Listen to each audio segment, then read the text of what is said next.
भक्ति क्या है? भक्ति आप किसकी करते हैं? जिस पे आस्था होती है। और आस्था आप किस पे करते हैं? दूसरे। और दूसरा कौन है? वो है ही नहीं, हमें बताया गया कोई दूसरा है। यहां पर दीदेवार के अंदर कहा जाता है कि आस्था रखनी है तो स्वयं पे आस्था रख, तभी तू आस्तिक है। और तेरी स्वयं की भक्ति ही तेरा जीवन है। और तू किसी अनजान पे जिसका तू मिला नहीं, ना मिल सकता है, जिसने बताया वो भी नहीं मिला, वो भी नहीं मिला सकता, हम अनजाने में उसकी भक्ति कर रहे हैं, आस्था रहे, वो नास्तिकपन है। अपने को जीवन को जीते हुए को आधार करके नास्तिका में तो हम आस्तिक कह रहे हैं। यहाँ दीदेवार कहता है कि आस्तिक स्वयं पे आस्था रखना है, स्वयं पे भक्ति करनी है। और स्वयं की भक्ति क्या है? ये नियम को मानो, जो मेरा शरीर कह रहा है। मैं कभी बीमार हुआ, कब बीमार हुआ? जब मेरे शरीर ने बताया। या मेरे मानसिकता बीमारी हुई, जो आजकल डिप्रेशन हुई, मानसिक रूप से हुई, एक विचार से हुआ और एक शरीर से। शरीर मेरे को इमीडिएटली अपना संदेश देता है। मुझे खांसी आ रही है, जुकाम आ रहा है, यूरिन पास करना है, शुरू करना है, खारिश हो रही है। हमने शरीर के उस संदेश को इग्नोर कर दिया, आपने दूसरी जगह लगी है, तो हम उस छोटी सी चीज को जो आसानी से इलाज हो सकता था, हमने उसे बीमारी। और मेरा शरीर, मेरा मतलब हम सभी, जो ये दरवाजे हैं ना, ये हमारे, मैं इसको भी और डिटेल बता देता हूं। जैसे ही हम माँ के गर्भ में होते हैं तो भीतर एक ही द्वार होता है, वो उसी से इनटेक और आउटलेट। जब अब शरीर पूरा बना के इस जगत में आगमन हो जाता है तो वो द्वार बंद हो जाता है। उस द्वार के नीचे दो द्वार होते हैं, वो निकास का काम करते हैं और नए जीव की सृजना का काम करते हैं। मगर मुख्य द्वार पे भी हमने 7 खिड़कियां जिन्हें द्वार माने, जो मैंने दिया, ये भी जब इनमें से कोई निकास निकले कान में, तो हम उसी पर सजग हो जाए कि ये कहीं ऐसा हो रहा है, उसको देख लें, उसका परहेज करें। मेरा शरीर मेरी भीतर अपने आप सक्षम है 24 घंटे 48 और 72 घंटे के अंदर। दावे के साथ कहता हूँ, दवाई अगर आपने 72 घंटे बंद कर दी, बड़े से बड़ा बीमारी भी दूर हो जाएगी। मगर जब शरीर आपको संदेश दे, उसी समय आप आहार लेना बंद कर दें। आहार की वजह से हुआ है। और वो मेरा शरीर इतना है कि मैं अगर 1 दिन 2 दिन 3 दिन नहीं खाऊं तो मेरा बेहतर। वो हार जब खत्म हो जाता है तो शरीर अपने आप ही उसे कर, क्योंकि बाकी इंद्रियां जो रुकी हुई थी कार्य रूप। ये मैंने अपने जीवन के अंदर ऐसा करा है। आज मैं 72 के अंदर एंटर कर रहा हूँ। जीवन खतर के अंदर मैंने कोई दवा नहीं ली, ये नहीं है।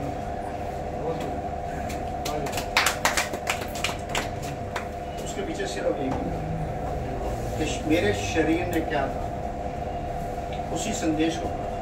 नींद नहीं, रात को उठ के बैठ गया, भूख नहीं लगी, नहीं खाया, शरीर के संदेश को ही आगे करा। शरीर के संदेश को ही समझेंगे तो हम जीवन में प्रगति और प्रगति करेंगे। ये मानव ही है। और एक दूसरा, ये तो आहार हो गया शरीर के, और एक विचार के लिए है जिस पे हम ज्यादा ध्यान दें। और हमने क्या करा, मुझे थोड़ा सा भी ज्ञान हुआ तो मैंने दूसरे को मूर्ख और उसे रिजेक्ट करना शुरू और अपने आप को ये कर। इसको भी मैं गणित के माध्यम से समझाना चाहूंगा। हम सब ने एक ही गणित पढ़ा, पूरी दुनिया ने एक ही गणित पढ़ा। 0 से 9 अंक है,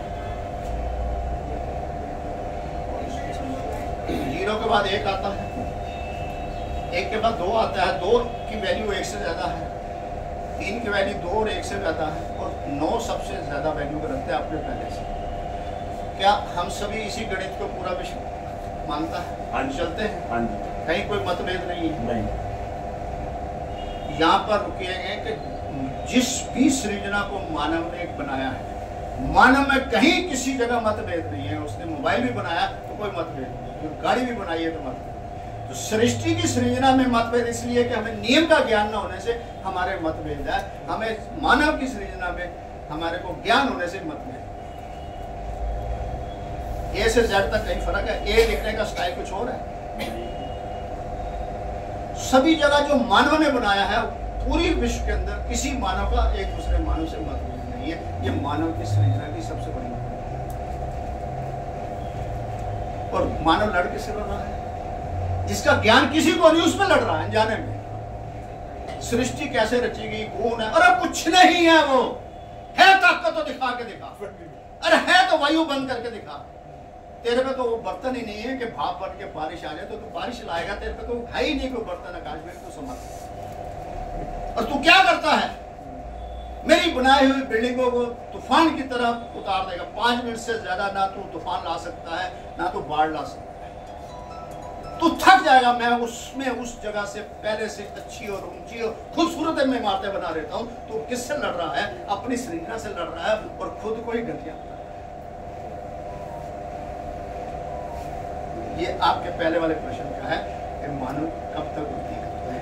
वही मानव उन्नति करेगा जिसके अंदर और वही मानव ने सृष्टि में चाहे बल्ब इन्वेंशन करी है, गाड़ी इन्वेंशन करी है, मोबाइल उन्होंने ही करी है जिन्होंने अपने भीतर अपनी ऊर्जा को, वो विचारधारा को तो उसने गणित का वो फार्मूला जो कामयाबी 0 से 9 तक अंक की पहचान हो गई। बच्चे ने अंक पहचान दिया, फिर हम उसे जमा का बताते हैं। 1 में 1 जमा करके सिखाते हैं, उत्तर आता है 2।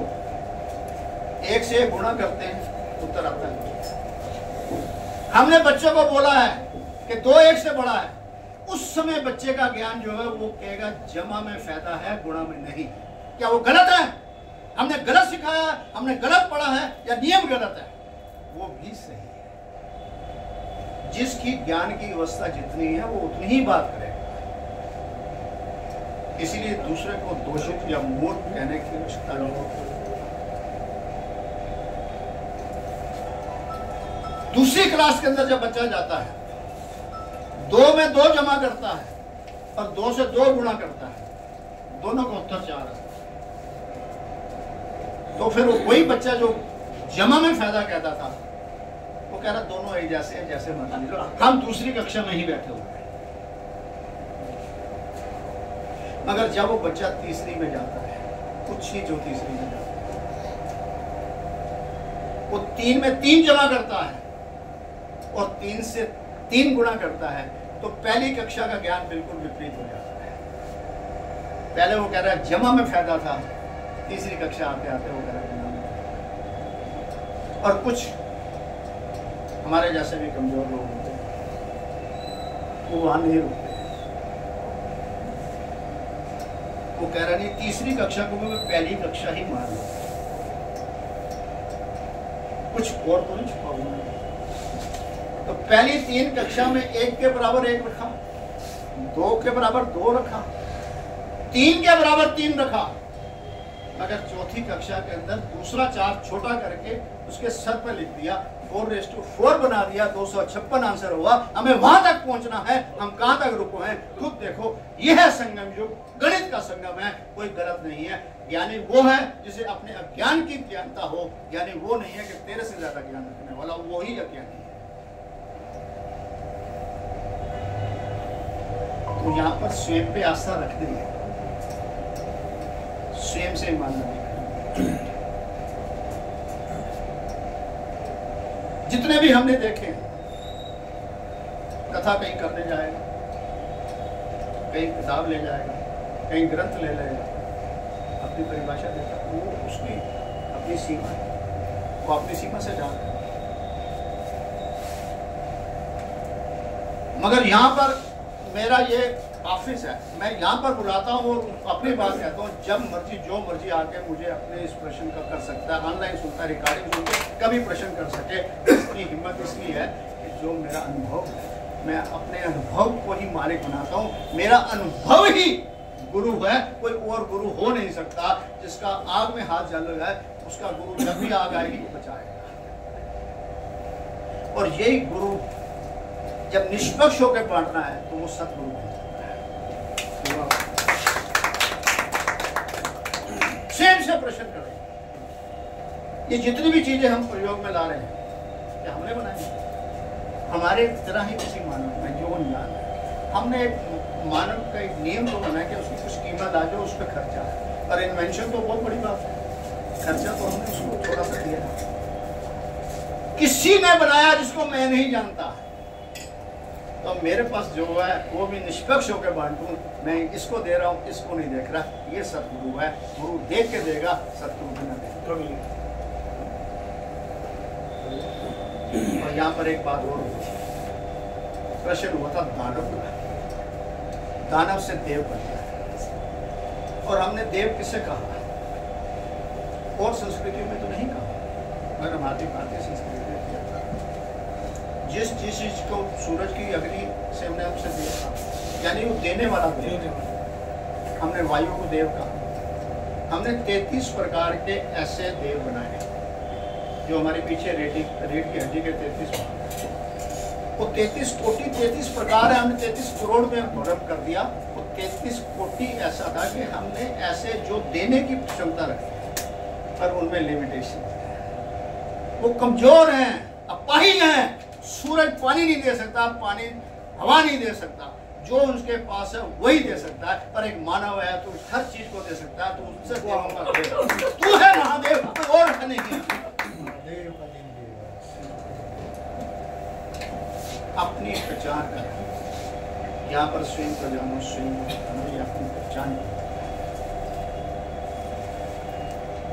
ये पहचान जिस जिसकी हो जाएगी, उसकी बात में दृढ़ता आएगी, उसके शरीर में दृढ़ता आएगी, उसके मन में दृढ़ता आएगी, उसके चेहरे में दृढ़ता आएगी, उसकी चाल में दृढ़ता आएगी, क्योंकि उसके विचारों में दृढ़ता है, स्पष्टता है। 3 नियम की बात करते हैं। पहला नियम मैंने आपको बता दिया, प्रकृति का नियम। दूसरा नियम बता दिया, व्यक्ति का नियम। अब हम समाज का नियम देखते हैं। समाज जिस समाज में बैठे हैं उस समय उस समाज के नियम को, हम अगर इस समय दीदेवार के हैं तो दीदेवार के समाज के नियम। तो ये इसको अगर हम समाज को, हम एयरप्लेन में जाते हैं तो एयर वाले जो इंस्ट्रक्शन देते हैं उसको फॉलो करते हैं। गाड़ी में जाते हैं तो गाड़ी के नियम, जो हमारा साथ में है उसको हम उसको सहयोगी। जीवन साथी 2 हैं मेरे, जिससे मैंने शादी करी वो जीवन साथी नहीं है।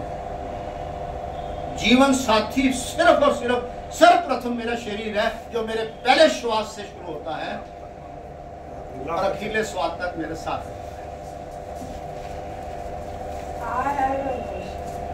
और दूसरा, हर कुछ समय, जैसे हम अभी इस समय बैठे हैं तो इस समय के हम जीवन साथी बने। हम हर घड़ी हमारा जीवन साथी भी बने।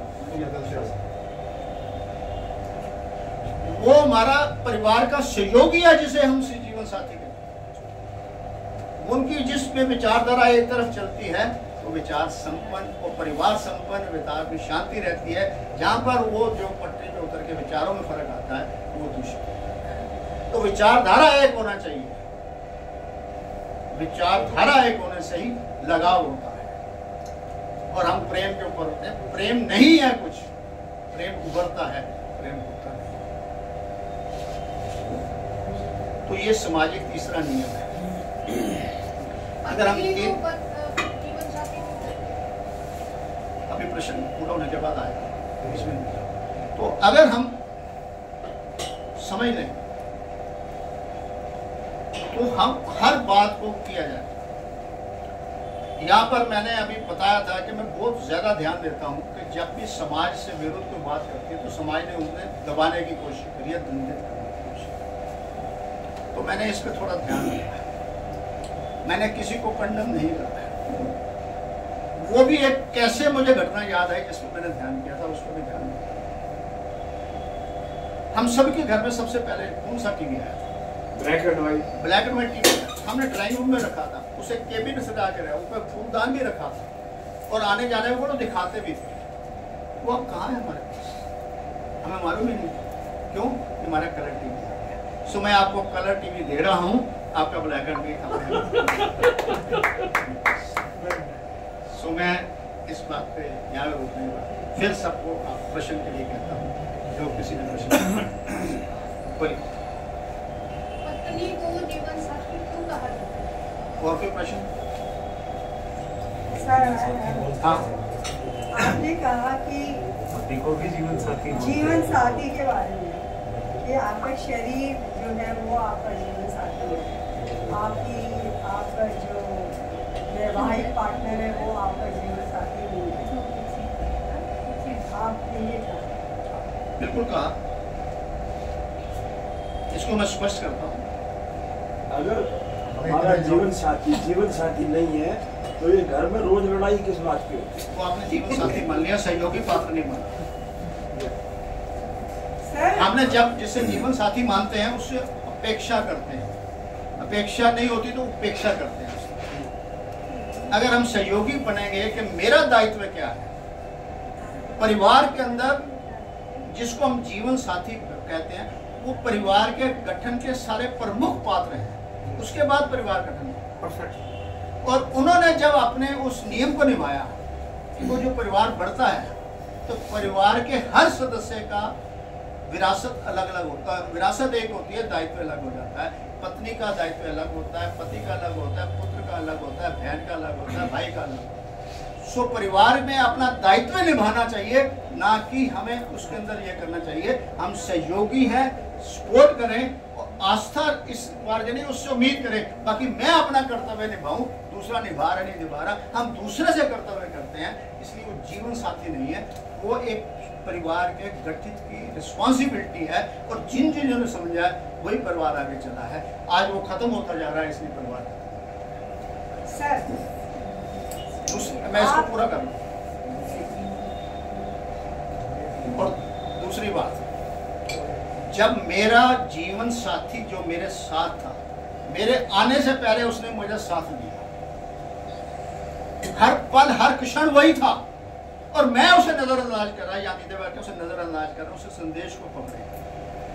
आप अगर तंदुरुस्त हैं तो आप अपने परिवार के दूसरे सदस्यों को भी परिवार से फिर बड़े परिवार में जाना है। हमने सीमित परिवार को परिवार में लिया, ये भी भ्रम है। वो व्यक्तिगत परिवार है, सामाजिक परिवार है। समाज का नियम उस पर लागू है, मगर वो सामाजिक परिवार है। सामाजिक विचार को इससे निकाल के भगवान है। और हमारा शरीर क्या कह रहा है? दो बाजू, एक बाजू कट जाती है, कई बार टूट जाती है, बंद हो जाता है, तो दूसरी बाजू क्या काम करना बंद कर देती है, या उस बाजू का भी काम अधिक करना शुरू कर देती है? अधिक करना शुरू कर। तो ये मेरा शरीर कह रहा है, और मैं घर में कभी पत्नी की काम नहीं करता, कभी बेटे की नहीं, कभी भाई। अरे वो कमजोर है तो मेरी ड्यूटी बन गई है जो मैं सक्षम बनाऊं। मेरा शरीर ये संदेश दे रहा है और मैं उसमें कर रहा हूं। कहीं जाने की जरूरत नहीं है मेरे शरीर के पास। जितनी बातें कही गई हैं, समाज ने थोपा हुआ ये जीवन साथी है। मैंने बोला है जीवन साथी समाज ने दिया है, और मैं प्राकृतिक नियम का जीवन साथी, उस सामाजिक नियम का एक साथी है, मगर मैं प्राकृतिक नियम का जीवन साथी हूं। और देखो कितना भ्रम से हम बात करते आ रहे हैं। जब मैं शरीर छोड़ता हूं और सभी धर्म एक ही बात कहते हैं, ये 5 तत्व विलीन हो गया। अरे शरीर तो सामने पड़ा, कहां विलीन हो गया? देखते हुए हम अनजान बन रहे हैं और खुद झूठ बोल रहे हैं। शरीर तो निर्जीव हुआ है क्योंकि उससे जीव निकल गया, पर वो वैसा का वैसा है, उसके आंख चली गई है, कान चली गई है, क्या चला गया? कितना बड़ा भ्रम हम चीज जा रहे सदियों से। वो वही शरीर पड़ा है, वो मेरा जीवन साथी था जिसको मैं छोड़ के चला गया। वो जीव निकला तो निर्जीव हो गया। अब उस निर्जीव को कैसे समर्पित करना है, उसका वो क्या है, 4 चीजें थी, वायु, धरती, पृथ्वी, जल और अग्नि। पूरा जगत चारों में से एक ही साधन है, चारों में से आप चुन लो कि उसको विसर्जित कैसे करना है शरीर। 5वां कोई साधन है ही नहीं, और हम धर्म के साथ जोड़ रहे हैं। अरे धरती में है तो मैंने उसमें, मेरे शरीर ने मांस खाया है, अगर नहीं धरती दूंगा तो उसके भीतर से जीव आके मांस को खा जाएंगे। प्रकृति नियम है मांस मांस को खाता है, तो मैंने धरती को समर्पित कर दिया। जिसने धरती को समर्पित कर दिया, मैंने एक अलग समुदाय विचारधारा बना दी। मानव को मांस तो नहीं खाना चाहिए। बीच में मत बोलिए प्लीज, आपके प्रश्न में आपको आंसर मिलेगा, आपको बोलने का हक मिल दे रहा हूं ऑटोमेटिक। तो उसने क्या करा, धरती में दे दिया। किसी ने जल प्रवाह कर दिया, जल के अंदर जीव है, उनका आहार बन गया। हवा में डाल दिया, पशु पक्षी खा गए। जिन्होंने मांस खाया है उन्होंने इन तीनों में से किसी एक को चूज किया, और हमारी संस्कृति ने मांस से परहेज किया है। इसीलिए हम इसको कोई मांस ना खाए, इसलिए अग्नि में।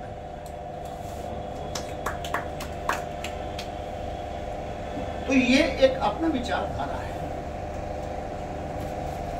सृष्टि के नियम के अंदर जब इसे छोड़ गया, अब इसे कैसे भी करे, और मानव एक सामाजिक प्राणी है, सभ्य प्राणी है, तो उसने अपने परिवार के सजन को एक उसके शरीर का विसर्जन अपने आप में से करा।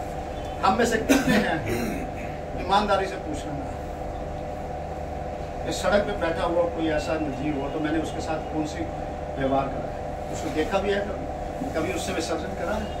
यूं मुझे उस पर कहीं अपनी लगन थी, मैं उससे जुड़ा था विचार से।